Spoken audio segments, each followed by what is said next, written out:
Непотполно согорување на материите во пожарот во дискотеката во Кочани причина за појава на штетни хемиски гасови, кои што се штетни врз целиот организам.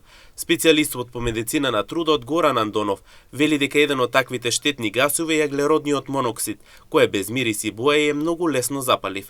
Земне телевизија рече дека најчестите знаци на труењето се главоболката, вртоглавица, гадење и повраќање.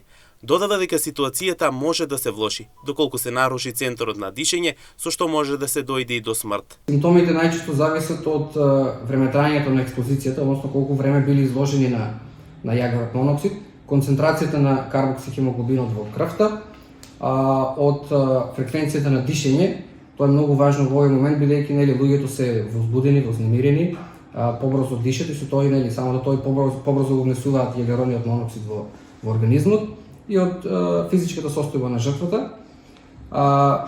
Еве, например, најчести, да речем, знаци на труење со јаглерод моноксид, пак ќе речем зависи од концентрацијата, се манифестира како главоболка, како вртоглавица, гадење, повраќање, па може да прогредира се до кома, до нарушување на центарот за дишење, односно парализа на центарот за дишење и појава на смрт. Во исклучителни случаи, кога има многу екстремно голема концентрација на јаглерод моноксид, може да настане моментална смрт поради таа рефлексна парализа на центарот за дишење без појава на тој карбоксихемоглобин кој што го спомнавме претходно.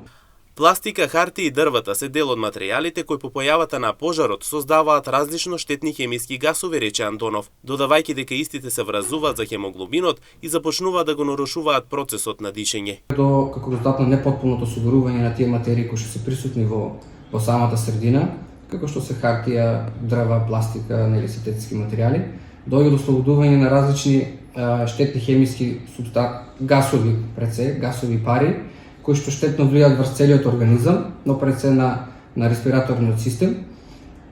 Такви гасови најчесто се јаглероден моноксид, јаглероден диоксид, сулфур водород, разни цијаниди, сулфур диоксид. Еве накратко за јаглеродниот моноксид, што значи тоа дека тоа всушност е еден безбоен гас, без мирис и без вкус, кој што е лесно запалив, се ослободува како резултат на непотполно согорување на супстанции кои што содржат јаглерод, врзува за хемоглобинот и го нарушува процесот на клеточно дишење, односно настанува една ткивна хипоксија. Инаку она што додатно го истакна Андонов е тоа дека симптомите зависат од концентрацијата на јаглеродниот моноксид во самата средина каде има пожар и кога ќе достигне околу 60% во крвта настанува парализа на дишење и моментална смрт.